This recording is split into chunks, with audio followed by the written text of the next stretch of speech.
To play Blue Baby Blue, you have to go into the bathroom on your own, turn off the lights and lock the door. Then you stare into the mirror, hold out your arms like you're rocking a baby and repeat the words, Baby Blue, Blue Baby, 13 times without making a mistake. If you do it right, you will suddenly feel the weight of an invisible baby in your arms. The baby will get heavier and heavier as it grows larger and larger. You will feel it scratching your arms. Before it gets too heavy, you have to quickly take the invisible baby, flush it down the toilet, and run out of the bathroom. If you don't do it fast enough, a hideous woman will appear in the mirror. She will yell, "Give me back my baby," and scream loud enough to break glass. If you're still holding the baby, she will kill you. Some people believe the woman is Bloody Mary and she murdered her own child when she shattered a mirror and used a piece of broken glass to stab him to death. According to the urban legend, a group of girls found out about the blue baby story and decided to try it out. They didn't believe it would work, so they sent their friend Laura into the bathroom on her own. She turned the lights off and closed the door behind her. Laura put out her arms and started chanting the phrase, "Blue baby, baby blue." All of a sudden, a baby appeared in her arms and began scratching her. Laura was scared out of her wits and had no idea what to do. She wanted to drop it and run, but she was afraid of what might happen. She just stood there, holding the invisible baby as it grew heavier and heavier. Suddenly, she caught sight of something horrible in the bathroom mirror and screamed in terror. When Laura's friend heard her screaming, they tried to open the bathroom door, but it was locked. Finally, they managed to run to a friend's house to get help. When they broke open the door, they found Laura lying dead on the bathroom floor. Her eyes had been scratched out. They couldn't move her body because something large and invisible was pinning her to the ground. A girl and her boyfriend were driving at night down an isolated country road. As they drove, the night seemed to get darker and darker. Eventually, they lost their way and found themselves driving through a densely wooded area that neither of them had recognized. Suddenly, the car started sputtering and stalled. The boyfriend looked at the gauge and realized that they had run out of gas. No matter how many times he turned the key, the engine just wouldn't start. The girlfriend began to panic because it was after midnight and they were stuck in the middle of nowhere and couldn't get home. The boyfriend got out of the car and took a look around. They were in a secluded and wooden area, darkness all around. All he could see were trees. There seemed to be no houses for miles and miles around. They were completely alone. The boyfriend was spooked and kept asking, "What can I do? What can I do?" The girlfriend was also spooked, and she kept on saying, "We have to do something. We have to." He then told her he would have to walk back to the main highway and get help. The boyfriend could see that his fiancée was scared, so he told her not to worry. He would return as fast as he could. But the girl could see the concern in his face. Kissing her goodbye, he told her to roll up the windows and lock the doors. Then he set out walking down the road. The girl watched as her boyfriend got further and further away and finally disappeared into the darkness.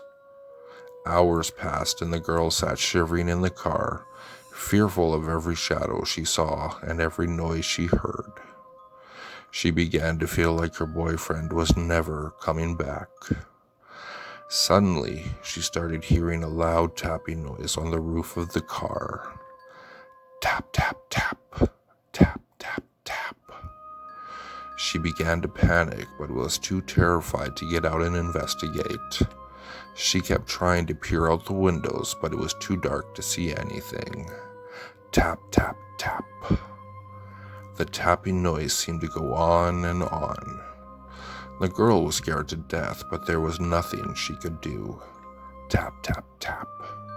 She was forced to remain huddled in the car all night long, listening to the weird tapping sound. Eventually, she managed to fall asleep. When she woke up and looked at her watch, it was 9 a.m. But when she tried to look out of the car windows, everything was completely black. She couldn't understand what was going on. Suddenly, she heard a car pull up nearby and it honked its horn 3 times. Then she heard a voice shouting, "This is the police. Is anyone in the car?" The girlfriend sighed with relief. "Just me," she cried. "My boyfriend left me here alone and never came back." "Okay, stay calm," said the policeman.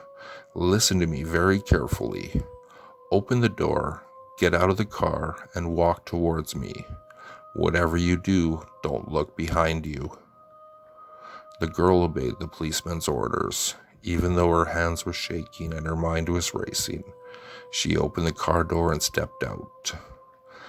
"Now walk towards me," said the policeman, "and don't look behind you." The girl began walking slowly towards the policeman, but suddenly she stopped in her tracks. "Don't look behind you," shouted the policeman. But it was too late. The girl couldn't help herself. She turned around and began screaming in horror. Her boyfriend's dead body was hanging upside down from a tree branch over the car. His head had been chopped off and blood was dripping down from his neck, completely covering the car windows. 2 female college roommates were staying in their dorm room during the university's Christmas vacation. All of the other girls on campus had gone home, so they were completely alone. The roommates were trying to do some studying, but they ended up just spending hours browsing the internet on their laptops. Late that night, one of the girls felt hungry, so she told her roommate she was going downstairs to get some food. She assured her friend that she would be back in a few minutes. Then she took the keys to open the kitchen door and walked off down the hallway. The other girl sat in her room using her laptop and waiting for her roommate to return.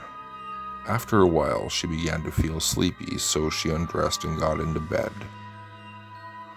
As she was about to fall asleep, she heard a gurgling moan coming from down the hallway.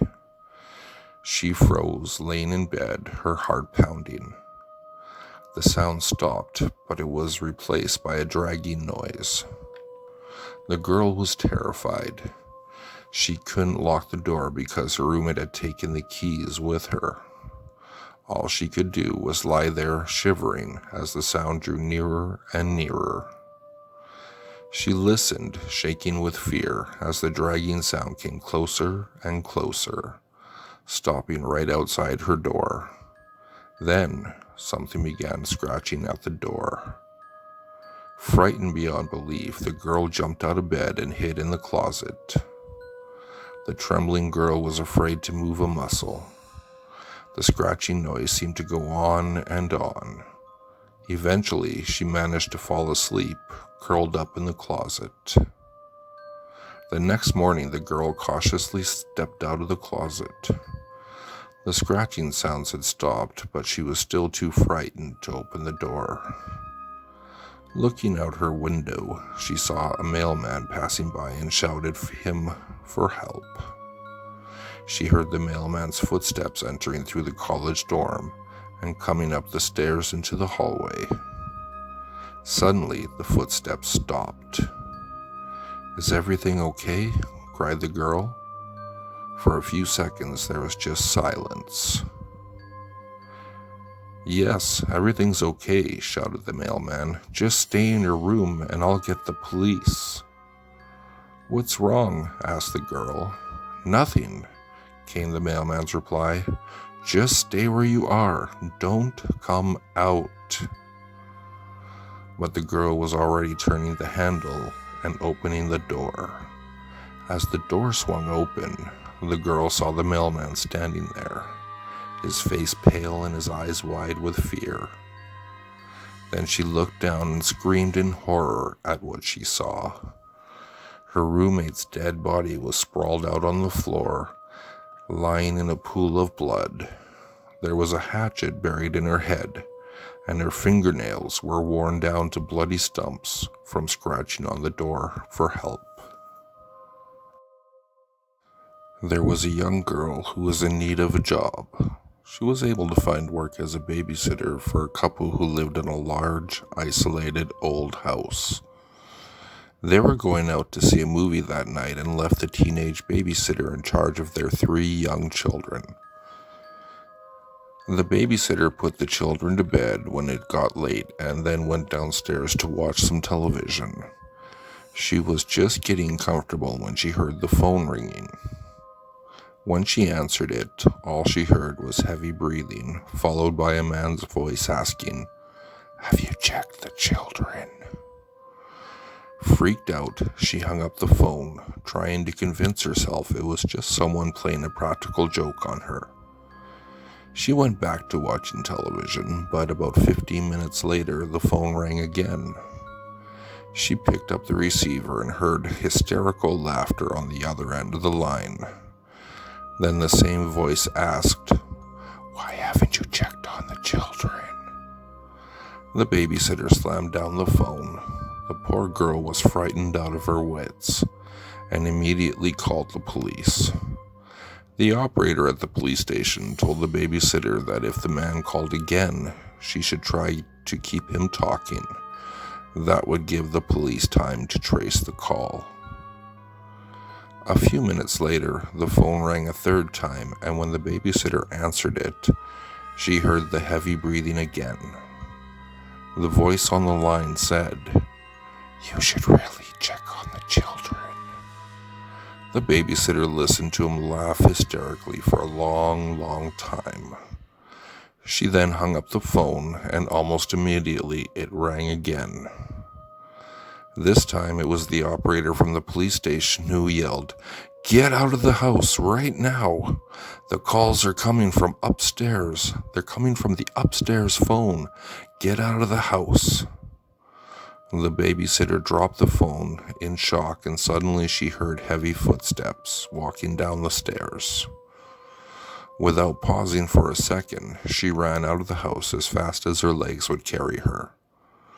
Just as she closed the front door behind her, a man's hand slammed against the glass. She screamed and ran out onto the street just as the police car was pulling up outside.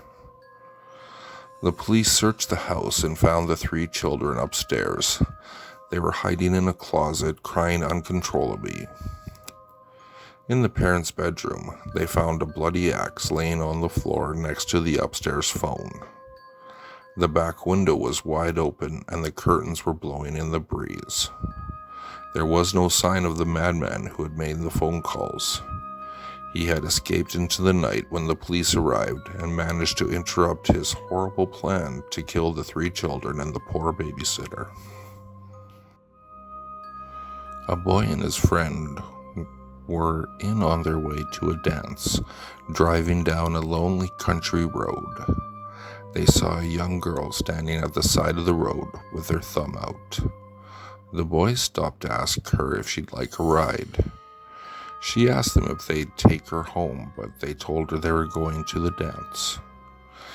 They asked the girl if she'd like to come, and she accepted their invitation.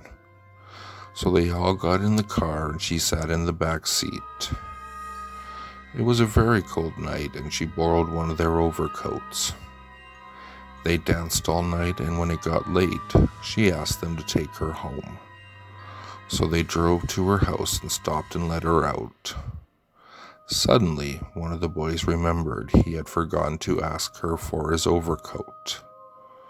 His friend said, "Wait till tomorrow, we'll come back." The next morning, the boys returned to look for the girl. They found her mother, a very old woman, at home. She said that the girl was her daughter, but she'd been dead for over 12 years. She had been killed in a car accident at that same corner. The old woman pointed to a cemetery down the road. The boys didn't believe her, and they went into the cemetery and looked around. Then they saw the overcoat draped over a headstone. Engraved in the tombstone was the girl's name and the date of her death. It was exactly 12 years ago to the day.